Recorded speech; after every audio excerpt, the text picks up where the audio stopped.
Welcome to Kankakee Podcast, where we talk about the people and places of Kankakee County. I'm Jake LaMore. You're about to hear Bill Yonka's Yarn Factory listeners' storytelling event that was recorded live Tuesday, April 8th, 2025, at the Venue Lounge in downtown Kankakee. The evening featured 6 different storytellers, some returning, some brand new. Moran Beasley had a story about his family dog's getaway. Sarah Marion talked about running a marathon and not being a runner. Tyler McMahon touched our hearts with an encounter he had with a young homeless man in Chicago. Soyini Verrett made us laugh with her story about mixing bad weather with wine. Angelina Gear bragged about her mother's strength. And Bill Stevenson dazzled us with his exhilarating stories about driving race cars. This is Yarn Factory Listeners on Kankakee Podcast.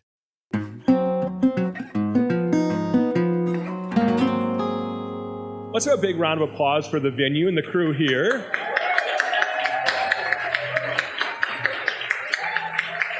Thanks for making this the host site for Yarn Factory.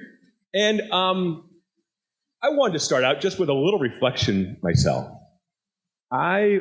The other day, was going out and I was going to give a talk about what we're working on for the Currents of Kankakee Riverwalk. And construction started on that project, and I was reflecting on a book I read right after college, I think. And it was about this town in upstate New York that reminded me a lot of Kankakee. And it was a town where they had industry along the river. And one of the things they did is when the river changed color and when it was stinky, it meant that people were getting paid. And that when the river was real clean, it meant, might be a problem. They may be laying people off at the tannery. Tanning leathers really involves a lot of chemicals. And I was thinking about this story and thinking, did I remember this right?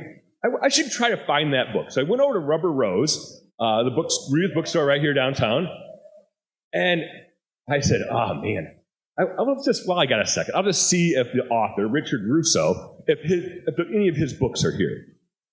And I found the book called The Mohawk by Richard Russo. And I'm like, oh my goodness, now I'm going to have to finish reading this book and find out the rest of that story. So when I talk about it, I know what I'm saying. Well, I opened up this book and I realized, wait a second. This isn't just the book. It's the book. This is my brother's old address in the back. There's my friend from college, his address, a phone numbers of people I have no idea who they are. And I found the exact book. Fun how life sometimes creates a story when you're not even looking for one. Speaking of Rubber Rose, our first storyteller tonight holds an event at Rubber Rose, Open Book. Has anybody been to Open Book? He will tell you when exactly that is, because it's not on the front of my brain right now. But he's a repeat storyteller and somebody who has embraced this event from the very first one and has not missed one yet. Have you? He has not missed one yet. Let's welcome to the stage Moran Beasley. Repeat storyteller. That sounds like a repeat offender. Before I go into my little tale, I want to do a quick moment of silence, if you don't mind. One of ours has passed. I say one of ours because he actually told a story here some months back. Eric Young. He passed away March 13th. One of my favorite films is Shakespeare in Love. One of my favorite lines from that movie is, "A great light has gone out." And that was Eric. He was a devoted husband, loving father of 3, and he was just one of those locals that, just one of us. Like you saw him in places like we do here, and you recognize him. You didn't maybe know his name, but you recognized him. And he got really sick. He was in the ICU for 3 weeks, and he passed away March 13th. So I just want to do a quick moment of silence. You mind?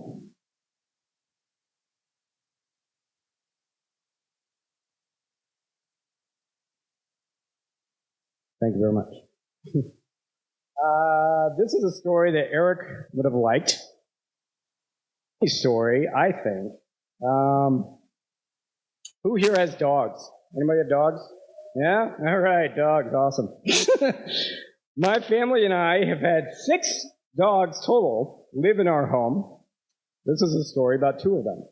My wife wanted me to memorize this, but I didn't.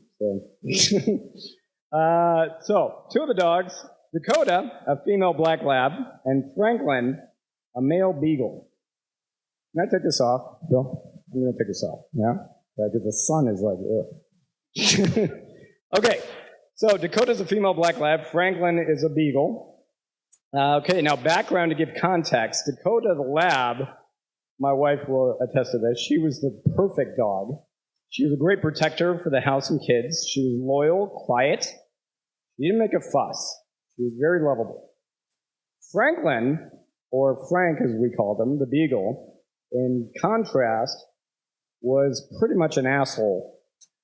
He tore up anything. He pretty much barked at everything. At one point, we went through several curtains because Frank would tear them down. That was fun, especially coming home late from hanging out and be like, oh, look, the curtain's half up. Okay, that's good. He also would run away every chance he got. Dakota often would run away with Frank, not to be bad, but more to keep Frank safe and sound. And that sets up our story. So the year is 2009, about a week before Thanksgiving. My kids are 8 and 3. That's how old I am. I had come home from work early before my wife and kids were home. The house was quiet. Not the good quiet. I want to stress that. The bad quiet. If anybody with kids and or pets, you know what I'm talking about with the bad quiet. The dogs were nowhere to be found. I walked through the house in the backyard. No sign of them anywhere. I immediately called my wife at work. Hey, babe. I just got home. Where are the dogs? My wife answered my question with a question. What do you mean, where are the dogs? Not good. Now, this was not the first time our dogs had gotten out. In fact, our home was well known then for them getting out. As said, Frank, the beagle, would run away every chance he got. We have a 6-foot fence, like a privacy fence. But beagles, I don't know if you know much about beagles. Beagles love to dig. So on occasion, he would get out, but both of them being out was odd. Mostly because Frank was very small because he was a beagle.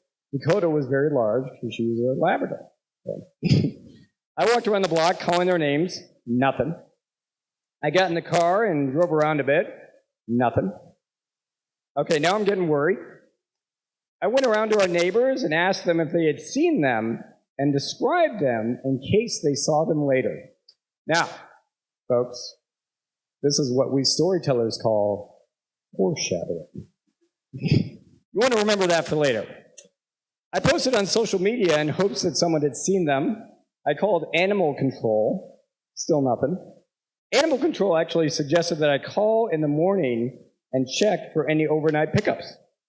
They asked if the dogs had microchips in them for ID purposes. Yes, they were both chipped, but, of course, that only matters if they're actually found. At one point in various conversations with nearby friends that day, one friend noted that she had heard sometimes that dogs, this is fun, dogs are abducted and used for cage fighting.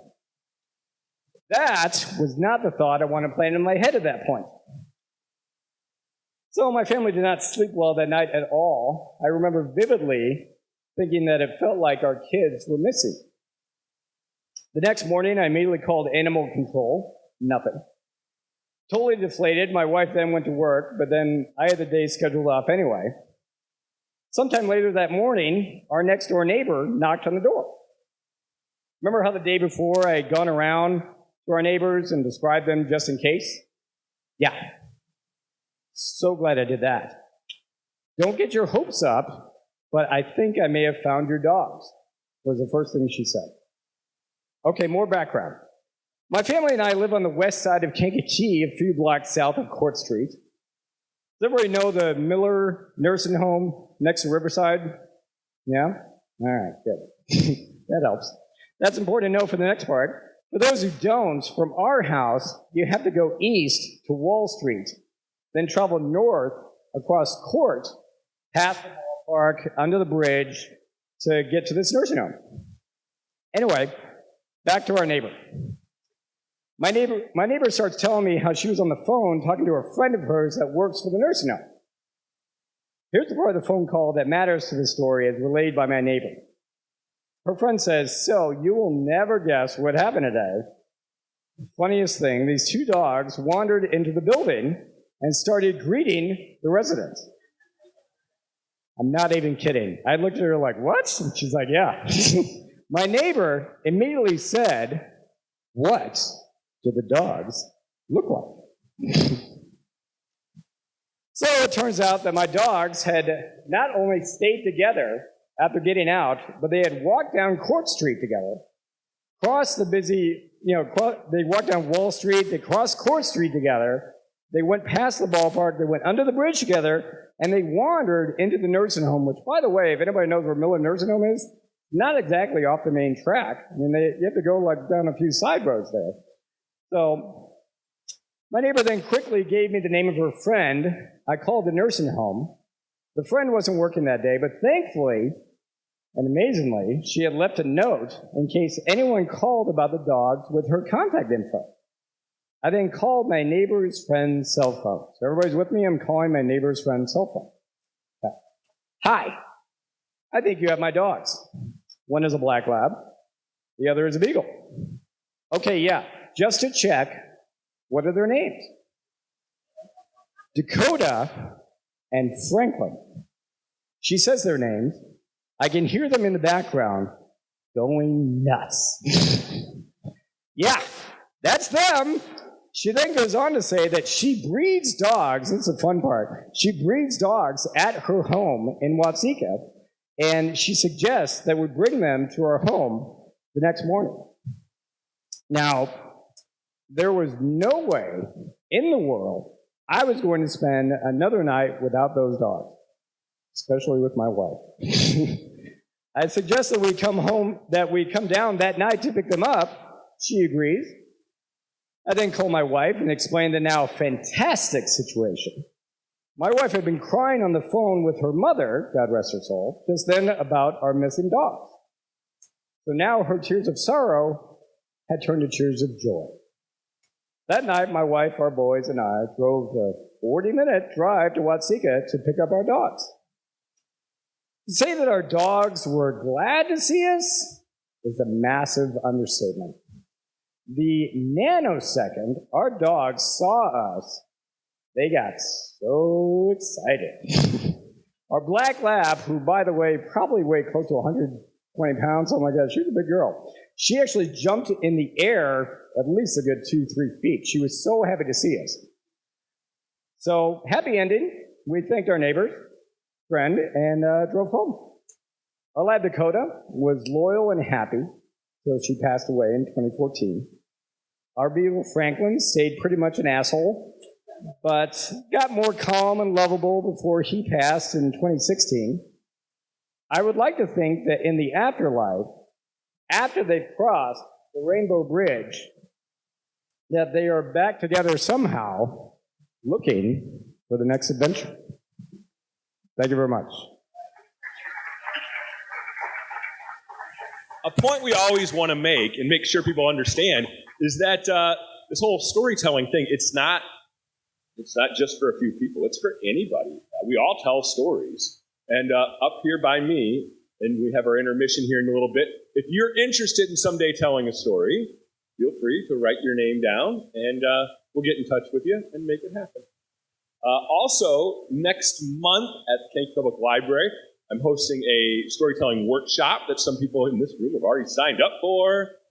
So we're, just a fun opportunity to talk about what makes a story interesting and work on your own craft. So, what's that?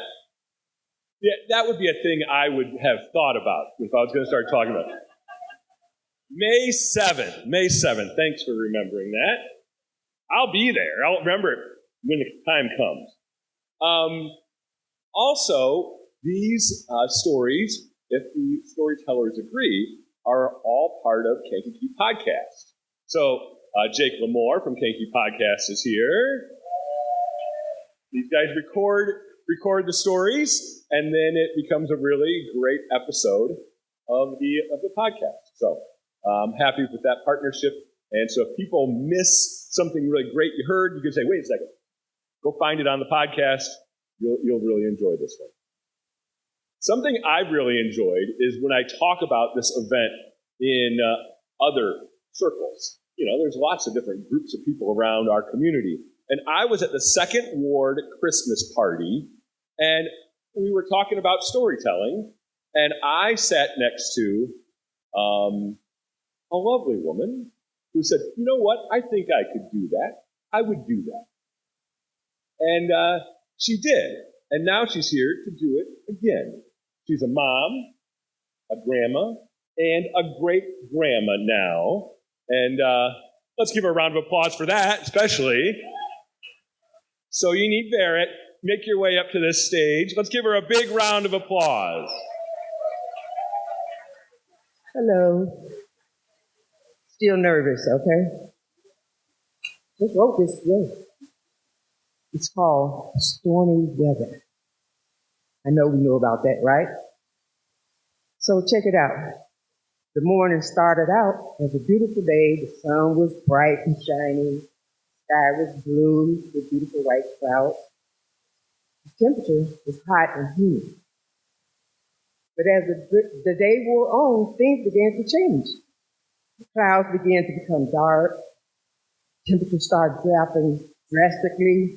The wind started picking up. Traffic started going very slow. But Annie, as she was driving home from her job, on her favorite radio station, WDIA. You guys know that? No? Okay. Well, the weatherman started announcing severe thunderstorms in the Midwest with the possibility of golf ball-sized hail and wind up to 75 miles an hour. Well, and, she's still grooving. And as she's traveling home, she's deep in thought. She's thinking about she lives alone and all by herself, and this storm is coming, and she doesn't know what the result is going to be from that. So as she was continuing to drive, the wind was picking up. As she reached home, she hastily entered her house with her groceries that she had picked up for dinner. And she began to thank God for allowing her to be able to make it this far without the rain coming and the storm coming up on her. So she made it home. She's feeling good, pretty good about that. So she's saying, thank you, Lord. Thank you, Lord. Because if you're out in the storm, you really need to be thanking him, right?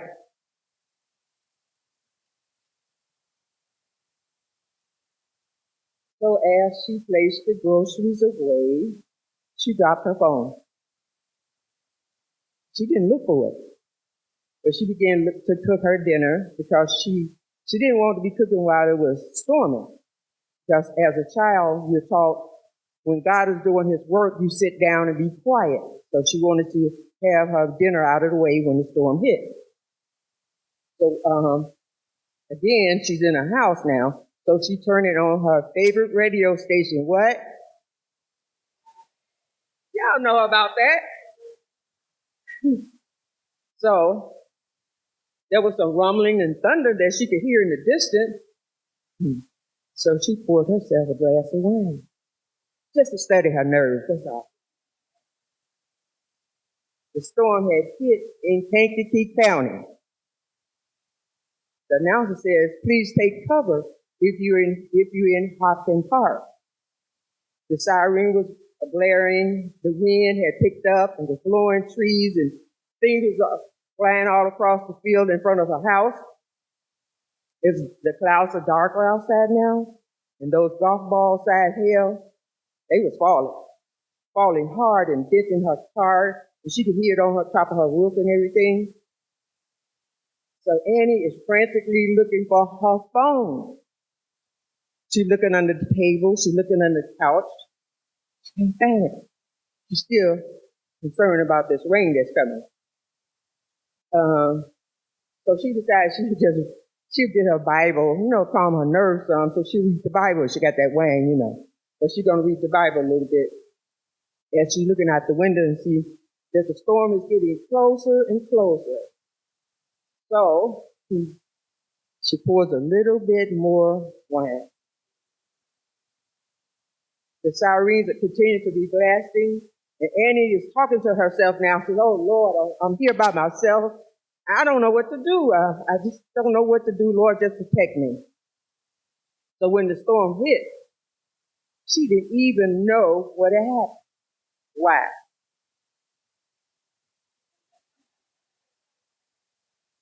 She was drunk.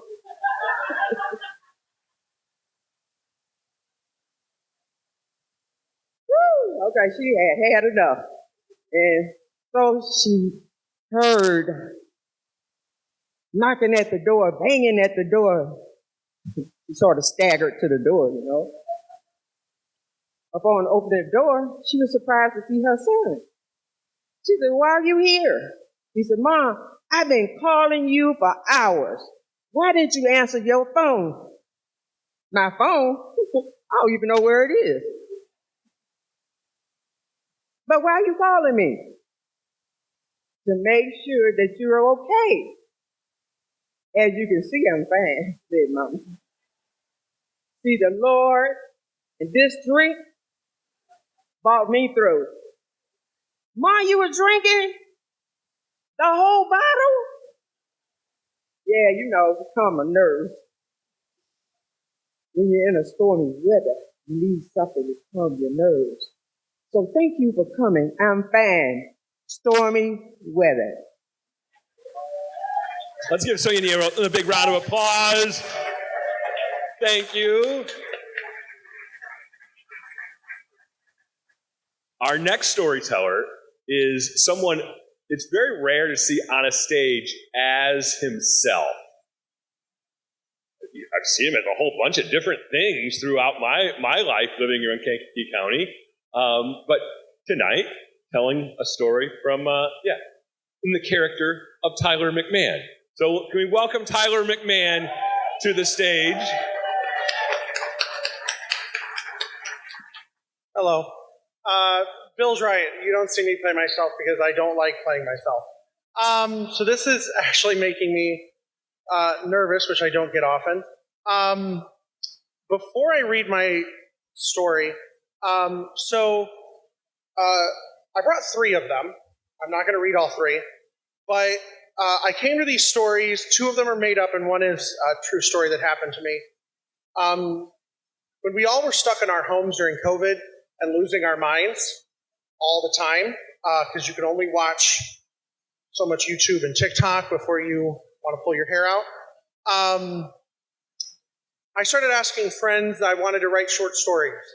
And I would ask friends to, if they wanted to give me a word, message me, and I'd give them a letter, and then give me a word, and I'd write a short story based on that word. There's 26 letters. I think I've finished 5 stories. I think faster than I write, so I constantly get frustrated and stop. I have an idea for every single word and every letter, but I haven't finished them all. But these 3 are finished. So I'm going to let you guys pick which one I do. So I have 2 that I was thinking through. One is a made-up story that's a little more funny, and one is a true story that happened to me that's probably a little sadder. So I don't know if you guys want to hear sad after hearing 2 funny, so I'm going to let you guys decide. Okay. I heard Allison yell sad, and as Moran kind of attested to, I'm not going to go against her. So this was a word given to me that some people might know. This woman, Debbie Emling, gave me this word, which was compassion. Before I start, I cry easy, so just be prepared if I have to wait. It's called Our Paths Crossed for a Moment, but the moment will never be forgotten. It was cold, but not too cold for January. I remember being in a basic jacket, but my face wasn't too cold. It was around 1 a.m. I had been out with friends at a bar, singing karaoke, having a good time. Everyone decided it was late enough, and we all headed out to and parted our ways. I was walking to where I had parked my car. I had parked a few blocks away. Parking in Boys Town in Chicago after 9 p.m. is a free-for-all, so a lot of times if you can find a spot within a block or two of where you're going, you were very lucky. As I was walking, I saw a person at the other end of the block walking towards where I was. Sadly, and typically I would ignore most people on the street at this time of the day. And as they got closer to me, I could see that it was a male. He looked like he might have been living on the streets. His clothes and his jacket were kind of dirty. I sort of looked off into the distance, and he passed me by without a word. But after a few feet, something told me to turn around. I look back, and I see him starting to wobble as he's walking and stumble into the side of a building next to the sidewalk. Oh, God, I said. I started moving back to him as he fell to his knees. I got to him and put my hand on his shoulder and asked, "Are you all right?" "I think so," he said. I put my hand out. He took it and I helped him up. He hesitantly looked at me and I realized this isn't a man at all. He's a teenage boy. See, I told you. He wasn't much younger than I was, 18 or 19, and I'm only 24 at this time. His coat was dirty. His gloves were really thin. His hat was good and thick, but it wasn't enough. He had a dingy-looking scarf and at least a good pair of boots on. I asked if he was feeling well, and he said that he was nauseous. I asked when was the last time he ate something, and he said he doesn't remember. Maybe sometime yesterday. Now, he could have easily been lying, but something made me feel like he needed some help. So I looked up the block and noticed that there was a diner that was open 24 hours. I said, "Come on, let's go get something to eat." "No, that's okay," he said quickly. I said, "You need to eat. So you can either wait here, and I can go get something and bring it back, or we can both go into that diner up ahead, and you can warm up for a bit while you eat." He paused for a moment and finally said, "Okay, I'll go there." We walked there in silence. I think he was fearful to talk to anyone. When we walked in, he asked if we could sit somewhere people wouldn't notice him. I said, "Sure." We got a little booth towards the back, and he sat with his back to the rest of the restaurant. The waitress came by. I told him to order something big, a large bacon double cheeseburger and 2 orders of fries. I ordered the same thing, but without the extra fries. When the waitress came back with the drinks, she bought him a cup of soup as well. "Last cup of chicken noodle on the house. Enjoy." She looked at me with a smile like she knew what was going on. He ate the soup so fast, I knew he hadn't eaten in a while. I told him he could go to the bathroom and get himself cleaned up if he wanted to. I would wait for him. And he said thanks, and he walked away. When he came back, his face was clean, and he had tried to comb his hair with his fingers as best he could. When he sat down, I told him he didn't have to keep his coat on. And he laughed a little, and he took it off. I asked him what his name was. Softly, he said, "Philip." It was like he didn't want anyone to know. "You're so young. Why are you on the streets?" "I have nowhere else to go." He looked down as if he was ashamed. "Where's your family?" I asked. He sat quietly for a couple of minutes, then explained that he was from Oklahoma. But the previous spring, after he graduated, he told his parents he was gay, and they didn't take it well.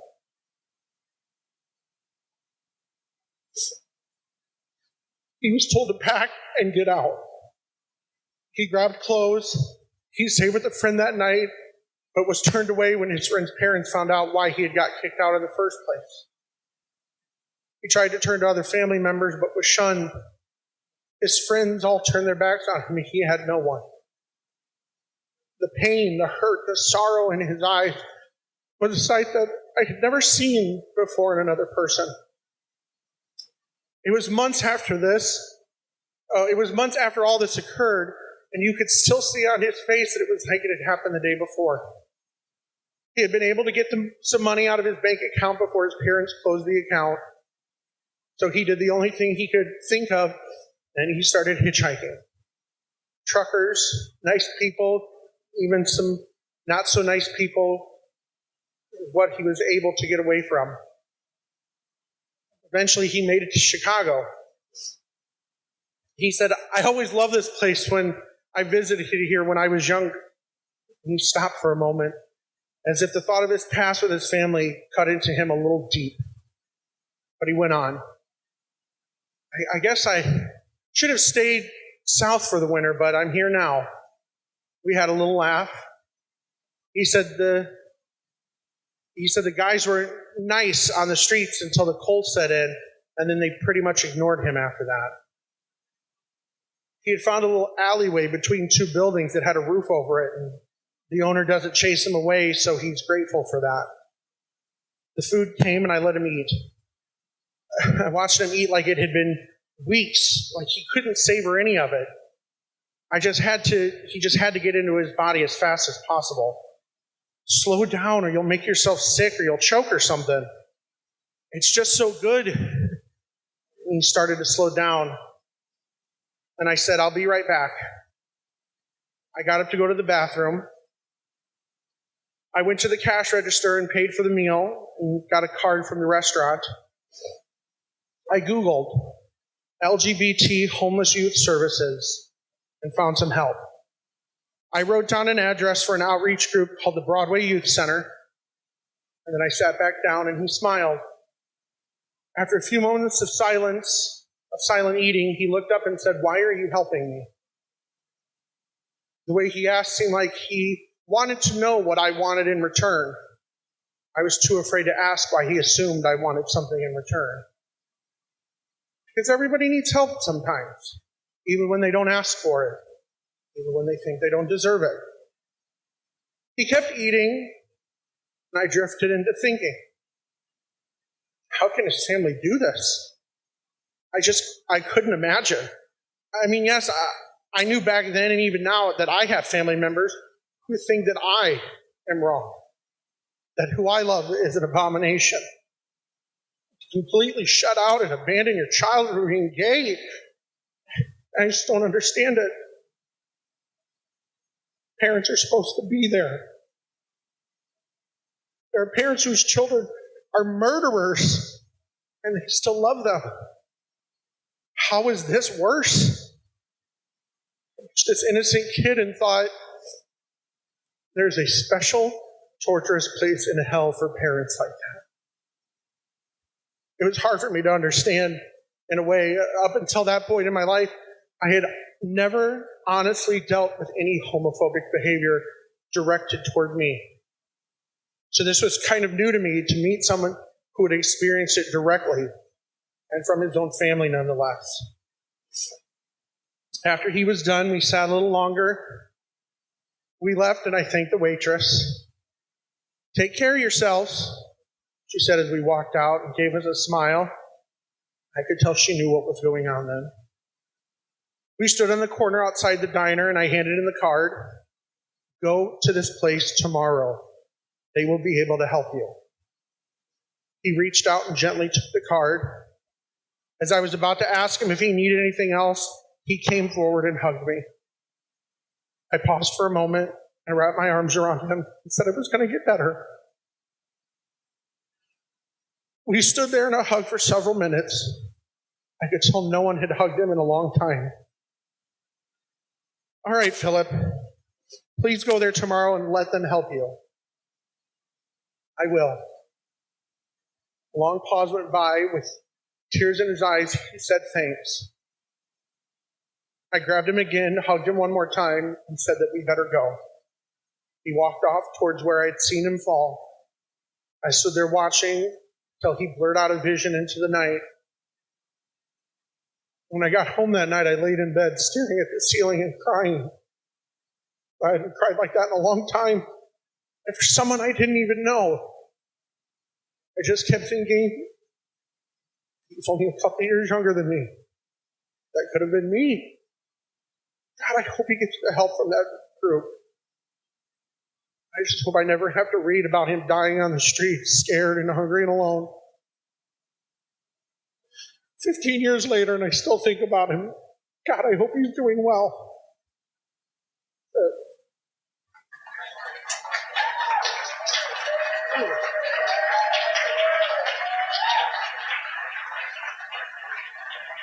Let's give Tyler another big round of applause. We have 3 more storytellers tonight, and I'm excited about all of them. And our next one is another one we're borrowing from the world of theater. Is that appropriate to say we're borrowing them from theater? You live a life of your own. You don't belong to theater. But I was so inspired by what Sarah Marion wrote at the end of her little bio. Usually I don't read the bios because they're right in front of you. You can read them if you want. And it says, if she's not working, she's planning her next adventure or supporting someone she loves in theirs. Isn't that pretty wonderful? Don't we all kind of want friends like that? Like that? Sarah has been a frequent listener. You know, we call it Yarn Factory listeners because the idea is you're all a big part of it in the listening. And she's been a listener who is now coming up to stage for the first time. Let's give a warm welcome to Sarah Marion.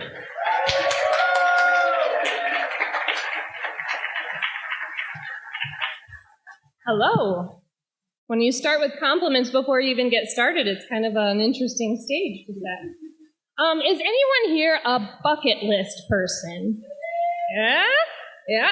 I've always been one, kind of in concept, but I didn't really have the verbiage for it until the movie came out, and I realized that's a pretty cool name for this. But I've always kind of been the kind of person who would write a list of goals or have them in my mind, just have something to work towards next. And you might be thinking, wow, so goal-oriented. You must be a type A personality. No, I'm the opposite of that. Whatever letter would be opposite of A, so I guess I'm like a type Z personality, where the only way I can get through the mundane, day-to-day drudgery of going to work and folding laundry is to have the next big adventure in my mind, or the next challenge, or the next trip, or something. So I have always liked to have the concept of what's next, but a few years ago I wrote it down. I have an official bucket list, and some of those items are really silly and simple. When you feel like you're kind of stuck in life and you want to accomplish something, you check in on your bucket list. Oh, dye your hair pink. I could do that in an afternoon. Check something's off of your bucket list. So I did that for a couple of months in 2021. Or it could be something pretty big and pretty scary, like auditioning for your first show in community theater, and you might end up with a whole community of friends and family out of that, and like a whole new outlook on life. So some of them are small, some of them are big, some of them are huge, like adopting my son, which was like the greatest bucket list challenge ever. Yes, he deserves that. He's pretty awesome. But tonight's story is not about any of those. It's about something on my list that was a seemingly insurmountable goal to complete a marathon. Now, this doesn't seem so crazy until you factor in that I'm an uncoordinated, unathletic, asthmatic who hates running. Like, I despise it. It's the worst activity ever. I don't know why anybody does it, but it made its way to its list. Sometimes I choose the items on the list, and sometimes they choose me, and this one found its way to the list, so it simply had to be done. So in addition to knowing that I'd run a marathon someday, I also knew it would be the Chicago Marathon specifically. How? I have no clue, because this was not something that I knew about in the least. I hadn't known anyone who had run it or cared about running or following it in any way. So some years passed with the knowledge that I'd be running a marathon someday, Chicago Marathon someday, without doing anything to accomplish that goal. But it wasn't until 2014 when the Chicago Marathon announced that runners would no longer be able to sign up point blank, but rather had to enter a lottery to run. And that's when I experienced a fire of motivation. Nothing motivates me like being told I might not have an opportunity to try it. So I went to the website, entered my name as a potential runner, entered my estimated finish time, which, like, who freaking knows? Because up till that point, I had only run a 5K with multiple rest breaks. I was not a runner. Entered my contact info, and after that, I waited. And I waited, and I'd go back and I'd refresh my screen. And I don't know if you guys are like me, but I really get a thrill out of, like, waiting for something online. It doesn't matter what it is. So I can hit refresh, and it can be like, oh, great, my item is shipped. Or it can be like, oh, this is exciting, my blood work results are posted. It doesn't have to be anything exciting, but I just get a real thrill out of refresh, refresh, refresh. There it is. So refresh, refresh, weeks pass by. There it is. A new result on my participant portal. I was in. I won. I won the Chicago Marathon. Oh, wait. Now that meant I had to train for and run a marathon. So at this point, the training began, but not like legit training, more like an amateur downloads an app and kind of sort of follows it and buys some shoes from Kohl's that were on sale and runs when she feels like it, that kind of training, so not like the advisable kind. So I got up to about 5 miles, easy. Then I got to 6, 7, 8, feeling pretty good, indoors on a track, and then that's where my enthusiasm ran out at 8 miles. So I reasoned with myself, you know you can run 5 miles pretty easily. You can do anything hard 5 times, so just run 5 miles 5 times. Felt like a pretty good training plan at the time. In case you were wondering, you weren't. Running 25 miles, or rather 26.2 miles, is not the same thing as running 5 miles 5 times. Very different.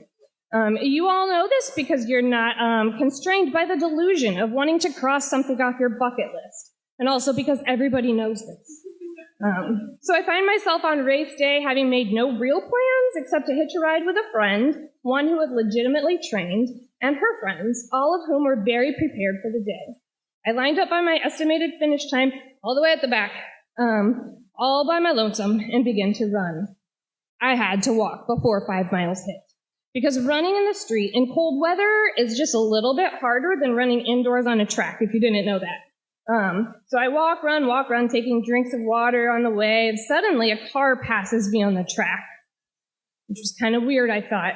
So one thing I didn't realize on account of having done zero research is what the course limit really means. So the marathon course stays open for 6 hours and 30 minutes. So I figured, okay, that'll get me pretty close to the finish line, even if I have to walk a lot. What I didn't know is that the whole course doesn't stay open for 6 hours and 30 minutes, but rather when the last runner crosses the start line, a car follows them, driving at what would be the 6 hour and 30 minute pace, and as that car passes along, the race shuts down. So you're good as long as you stay in front of that car. But if you don't, they knock over the tables full of water, the first aid stations close down, and everybody leaves. Race is over, get to the sidewalk, good luck. So that's what happened. That wasn't great. I think it was just ahead of me for what my estimation is about 4 miles. So 4 miles of just utter thirst and desperation, and seeing tables full of water just get knocked over into the street and swept up with a broom, and me calling out, please save one for me, which they either didn't hear or were like, no, you shouldn't be doing this. This is not for you, hon. So eventually the car was out of sight. I had made it pretty far. My estimation was about 20 miles, but my phone had died, and I was unsure where the course was. So I was getting kind of scared, because at this point, it's Chicago traffic, and good luck. There just weren't a lot of people around. I think they were all way far ahead of me. So I'm guessing to be about mile 20, I decided to call it quits. I stumbled into a little restaurant, and I was just getting ready to pathetically ask for a water when this angel from behind the counter said, "Free cupcakes for runners today." and dropping out of a race and immediately eating a cupcake called the McSteamy from a shop called The Sexy Cupcake felt poetic, so I said, why not? And that was the best cupcake I had ever eaten in my life. So now with a little fuel in my tank, I exited back to the streets and had the clarity to stay on course, albeit on the sidewalk and not on the road at that point. My phone was still dead, and I was still lost and in quite a bit of pain, and I still didn't know what to do, but kindness, water, and a sexy cupcake helped. Stumbled jogging / walking / falling in a forward motion down the sidewalk, I thought I saw the most beautiful sight in the distance. Could it be? Or was it a mirage? A manned water station. It was. Had I turbo sped after my cupcake and made it back on the course in front of the pacer car? No, obviously not. But I did stumble upon an unofficial aid station manned by kind-hearted volunteers. I got to them, and one of these kind gentlemen gave up their folding chair, fed me water, fruit, and kindness, and we all came to the conclusion that I was done for the day. As we conversed, I realized these were extremely fit men. And I'm like, suspiciously so. So then they explained to me that they're ultramarathoners. And they all started somewhere, so they give back now at local races by volunteering at these unofficial water stations. They offered to let me rest in their air-conditioned trailer, something that didn't seem like a bad idea until I was already inside. This is how I die, I thought. Serves me right. But then as I'm envisioning the 2020 special on my disappearance, I see a sign from God that I was in the presence of safe strangers, a rainbow flag sitting inside the most fabulously designed trailer I'd ever seen. This volunteer organization was a gay men's ultra-marathon group come down to earth just to save me. And as silly as it sounds, if you've been a woman on your own in any street situation, you know that it's the truth. I was safe. They weren't going to abduct me, they were going to protect me. They had leather sofas, a kitchen table filled with delicious food, and all the water and Gatorade my heart could ever want. I knew I was going to be safe and that this would just be a funny story someday. They drove me back to the finish line. Also probably not a great idea, but what position was I in to turn down a ride at that point? And I got my medal, because what the heck, I paid for it. No official time, though, because in my estimation, I probably came up about 5 miles short that day, but I lived to tell the tale. Years later, in 2023, I was sharing this experience with an equally delusional friend who admitted that running a marathon was also one of her life goals. We discussed training together when I told her I don't run well with others because I'm like very, very slow, to which she squealed, I'm very slow. And a beautiful, barely running partnership was formed. We started training in January, finished the Illinois Half Marathon in April, and then finished the Bank of America Chicago Marathon that October at embarrassingly slow paces. We stuck to the training plan and invested hundreds of miles into our goal and shared every secret, feeling, story, and dream down at Davis Creek. One of the deepest friendships of my life was built on that trail, and the marathon completion was just the icing on the cake. Bucket list? Check. I don't exactly know what the moral of this story is, but I think it has something to do with don't do something this extreme without a best friend by your side. Don't say yes to something this big until you're ready to put in the work. But if you do, be on the lookout for sexy cupcakes and a dozen beautiful gay angels who are ready to save your life.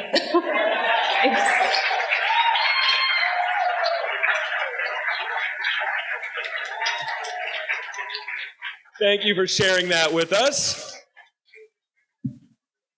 One of the things I love about this event, and kind of like the life I live here in Kankakee in general, is that there's all sorts of these worlds that come together. Like even tonight, I'm looking out in the crowd, I see people I've been in plays with, I see family members, I see people I've gone to church with, I see people I play basketball with, and I see people I go to the stock car races with. Like it's a pretty cool little world we live in. And one of those people is one of my favorite Kankakee people that ever has existed. Our next storyteller is Bill Stevenson, and you may have had him fix your car at some point in your life. He's done that for a lot of people locally.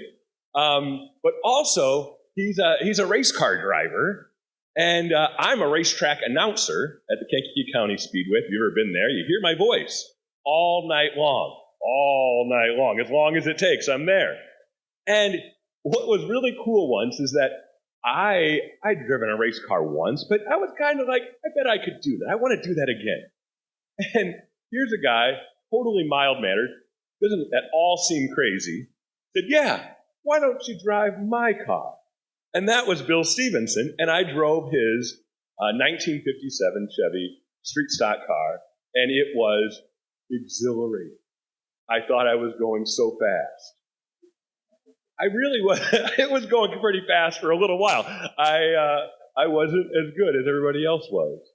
But there's just wonderful people that we share this community with, and I'd like to welcome to the stage Bill Stevenson.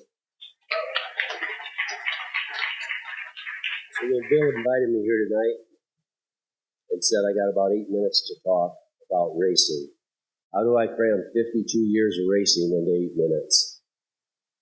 And something happened to me that made me remember an event that happened over 50 years ago, and I thought I'd share that with you. And what had happened to remind me of that event was sometimes it's hard to make new friends. Maybe you've met someone and, I don't know, they were exaggerating or they were trying to impress you or whatever the case may be, and you're just, it wasn't your thing. Well, just a few weeks ago, I was talking to someone, and they started talking about motorsports. I like talking about motorsports. And so they asked me how involved I was and what I did. And I told them I raced stock cars at the dirt track locally out here at the Kankakee Fairgrounds. And I also drag race, and I do a little bit of road racing. I have different cars for each one of those. And we were talking, and they said, who races your car? And I said, well, I do. And they said, no. I mean, who drives your race car? And I said, well, I do. And they were like, really? Well, there was a question mark on that really, and a frown on their face, and they kind of went elsewhere. Now, so I'll just tell you, I'm 69 years old. I've got gray hair. I don't know what it was about the fact that I'm driving race cars that they couldn't believe. I have no idea what brought that on, but it reminded me of the story I want to tell you tonight. So when I was 16, back in 1972, I hadn't had my birthday yet. I was working at Wally's Drive-In. You might remember where that was on Kennedy Drive. Well, I went to Westview High School in Kankakee, and I met a lot of people from Bradley at Wally's. After work, we'd get off work, I'd go to Mark's house, we'd shoot some pool. We'd just live a couple blocks from Wally's, and I always said hi to his dad. I was polite and said hi to his dad, and I'd tell my buddies we're shooting pool about the racing because I was excited to share that information. His dad would never speak to me. I'd go in the house, hello, Mr. Dreger, and he'd talk to everybody but me. So finally, I asked Mark one day, I said, what's up with your dad? He doesn't talk to me. He said, honestly, Bill, he thinks you're a bullshitter. I said, what gives him that impression? Why am I, And he said, well, I told him about your racing. Now, we didn't have cell phones back then. We didn't have instant social media like we do today to share things. And he had told his dad that I raced, and he showed him in the Kankakee Journal. They used to print on Sunday mornings the results of the races from Friday night. And he said, that's not your buddy Bill. That's his dad or his uncle or somebody. He's too young. Well, I was 16. I felt bad about the fact that I gave that type of image to his dad, but I just let it go. Well, a few nights later, I had never been to Fairbury, Illinois. That's southwest of here, 45, 50 miles. They got a nice track. They had a big event for my class, big payout. So me and my buddies that hauled the stock car down there, and it was fair night. I didn't even know that. The midway was lit up. The Ferris wheel looked really cool, all lit up, and the bleachers were just packed. And I'm ready to go. Well, they qualified the cars back then. And what that means is you go out and make a couple laps, and they'd time you. the fastest 4 cars of the evening would enter what they called a trophy dash. How you finish that trophy dash back then is how you'd start your first race, and how you finish the first race is how you would start your feature. Well, I set fast time of the night. I was pretty proud of that. Just showed up and had the fastest car on the property. So that put me in the trophy dash on the pole. I won the trophy dash. Pretty cool. Heat race time comes up. Heat races are usually 7 to 10 laps. I won my heat race. I'm all set. I'm starting on the pole of the feature. This is looking good. Having a blast. So the feature starts. I'm leading the race. And the car is driving well. It's really fast. I'm doing a great job. The car is doing everything it's supposed to do. Several laps into the race, all of a sudden, a freak accident. I've only seen this a few times. The engine actually exploded into a ball of fire. Usually you don't have much fire. But flames were coming out over the roof of the car and down both sides. So I quickly maneuvered the car down into the infield and started to get out. Red flag came out. They stopped the race. This was a big deal.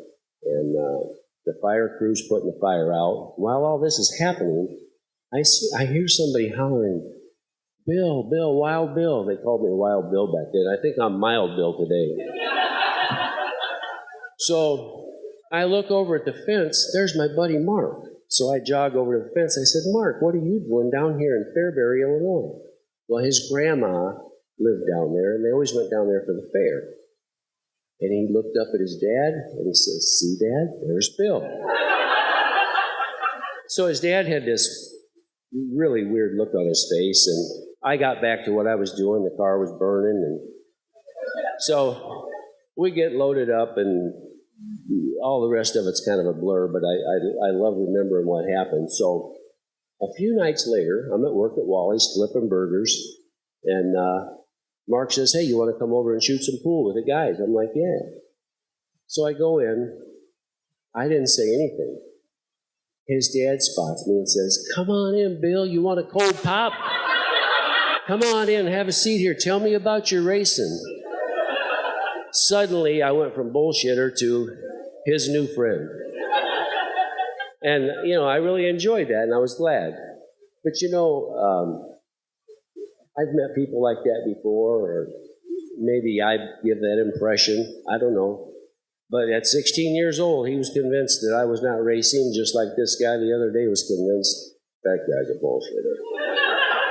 So I do still race. I race stock cars. I race dirt cars out at the track.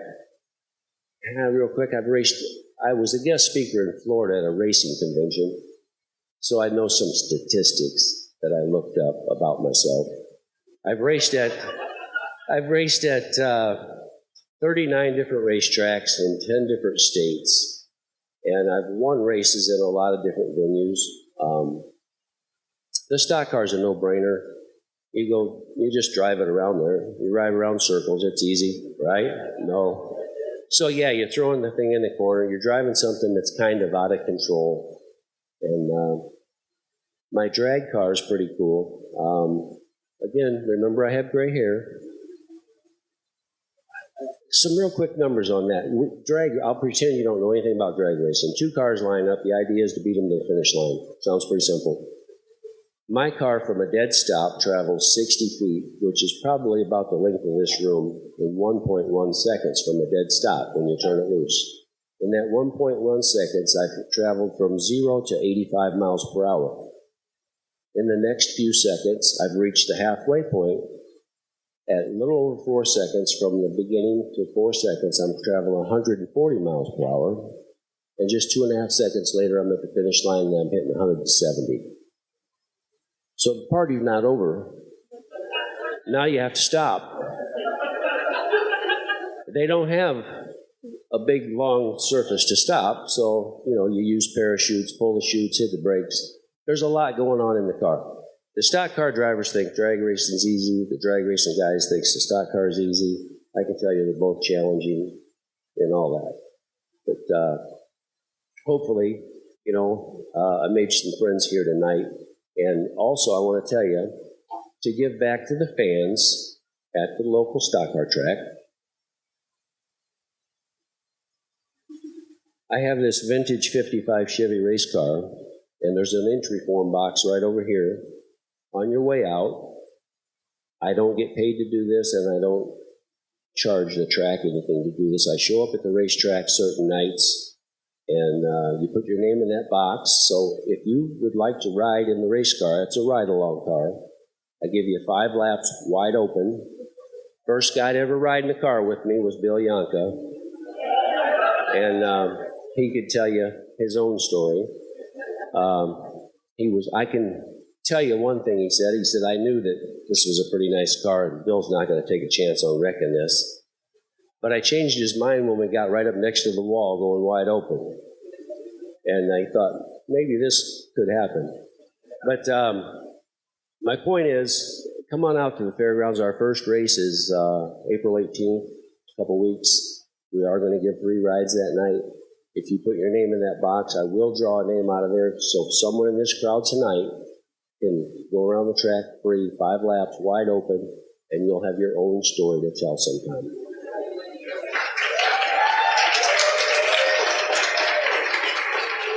My name's Bill Stevenson, and I'm a race car driver. Thank you.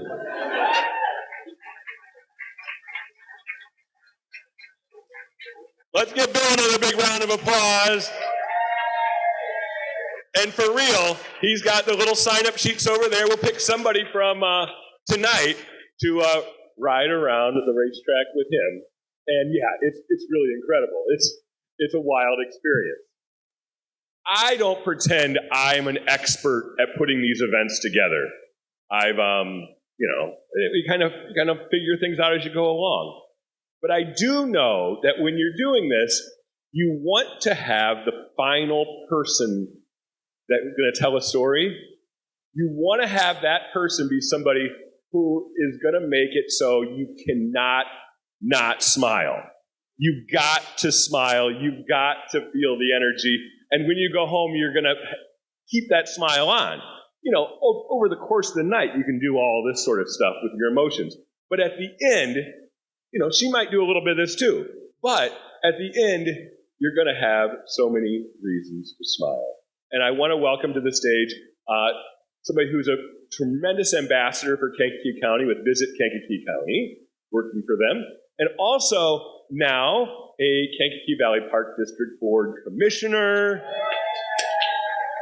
and now a repeat storyteller. Let's welcome to the stage Angelina Gear.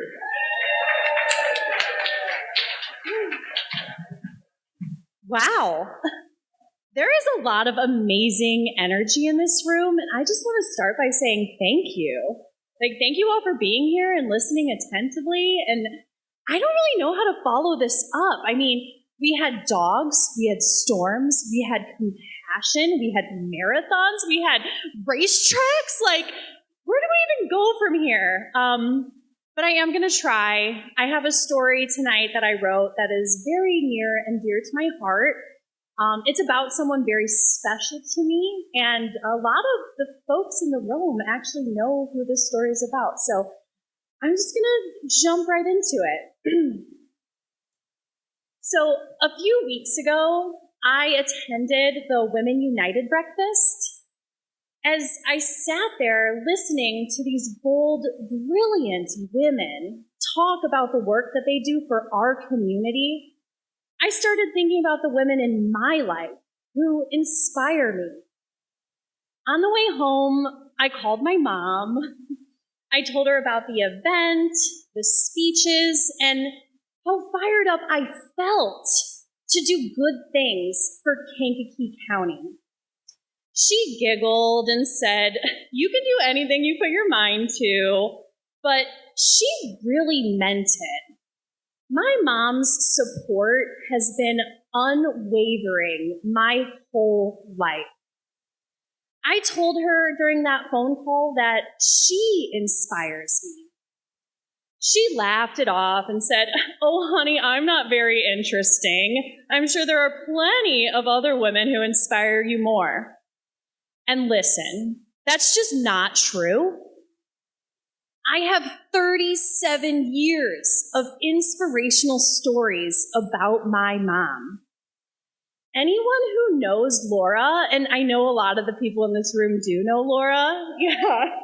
But if you know her, you know that she is the life of the party. She's the warmest hug. She's the best drink maker. But caution, her drinks are not measured. It's just vibes and like maybe a triple shot, so be aware. But my mom, she's the kind of person who will invite a stranger from the grocery store to dinner, and they end up living with her for over a year. No, really, that happened, and more than twice. So she's everyone's mom. She's everyone's Auntie Laura, and every dog's favorite human. But mostly, she's mine. Now, if you know anything about mother-daughter relationships, you know that we just love to prove each other wrong. So consider this story my loving way of doing exactly that. She is inspiring, she is interesting, and she deserves to be celebrated. So let me tell you about Laura, the original DIY queen of joy. When I was a little girl, my dad was deployed on the USS Ingraham during Desert Storm. This meant that he was just gone a lot, and my mom was essentially a single parent. She was working as a waitress while attending nursing school and raising 2 kids in Navy housing in Los Alamitos, California. Now, Los Alamitos is about 30 minutes from Disneyland and just an hour from Hollywood. We didn't have a lot of money, but my mom, she had creativity, confidence, and a killer Sunday best wardrobe. On weekends, she would dress my brother and me up, grab the newspaper, and take us house shopping on trips in the Hollywood Hills. She'd circle all the fancy open houses. I'm talking mansions with pools and tennis courts. And we'd just show up kind of like we belonged there. As I stuffed my face with cookies, my mom would sip champagne and tell the realtor that her husband was a rich sea captain and that she was tasked with buying their dream home. She would sigh dramatically and say things like, "Oh, no tennis court? We simply can't." We never did buy a house, but we always left with full bellies and some of the best memories. She taught me early that money doesn't buy happiness, but a little imagination goes a long, long way. Eventually, we moved back to Illinois. At one point, we lived in a farmhouse in Essex with a well that would freeze in the winter. One especially frigid Sunday morning, we loaded up water jugs and shower gear, and we headed to the Kankakee YMCA. While driving on Route 17, we tried to pass a slow-moving school bus. What we didn't see was the car in front of it turning left. We hit that car going 60 miles an hour. I was sitting in the middle seat. My mom, without hesitation, threw her body on top of mine and absorbed the entire impact. I walked away with a bruise on my chin. She walked away with a fractured humerus and an arm that looked like someone snapped a toothpick in 2. She stayed awake the entire time, making sure that I was okay.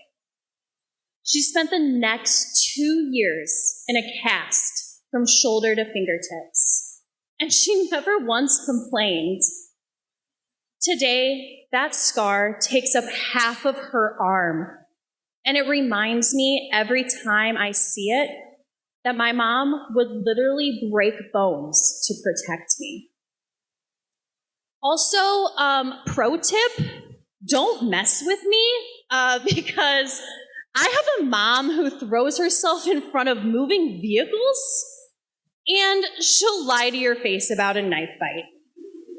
No, really, when I was in high school, one of my friends was being just a little too sassy, so my mom pulled up her sleeve, showed him her scar, and then she deadpan said, "Yeah, I'm the only one that walked away from that knife fight." He never talked back again. After high school and some college, I threw her a curveball. I decided I was going to move to Montana and pursue my dream of living and working in the mountains. Most moms would have panicked, but not Laura. She supported me. She cheered me on. When I was out working 10-day hitches in the backcountry with no cell service, she would still call and leave voicemails every single day. I'd come back to civilization and have a full voicemail box. 10 new messages, one for every day I was gone. Some were funny, some were full of updates about the dog, but all were filled with love. Then I moved to Idaho and started working for the Forest Service. That didn't stop her either. She found the number to the ranger station. When I'd return from an assignment, there'd be voicemails on the station phone and even a few notes at dispatch. They'd say, "Lena, your mom called again. She wanted to know where you are, so I gave her your GPS coordinates." I'd roll my eyes, but really, I felt so loved. I mean, while most people were hiking with just a compass and a bear bell, I had a LoRa-guided satellite tracking system disguised as motherly love. I could go on. I could tell you about the time she drove across the country to surprise me, or how she'll throw themed parties at the drop of a hat, or how she shows up for people, and I mean, like really shows up, with food and wine and wisdom. But I only have a few minutes left, so I'll leave you with this. My mom might think that she's not that interesting, but I have watched her walk through fire with grace. I've seen her turn nothing into something magical. I've seen her hurt, and I've seen her love harder anyway. And I think that's the kind of woman we should be celebrating more often. So thank you all for letting me tell you about my mom, Laura. She's one hell of a woman, and I hope you're lucky enough to meet her someday. Just don't let her make you a drink unless you've cleared your schedule.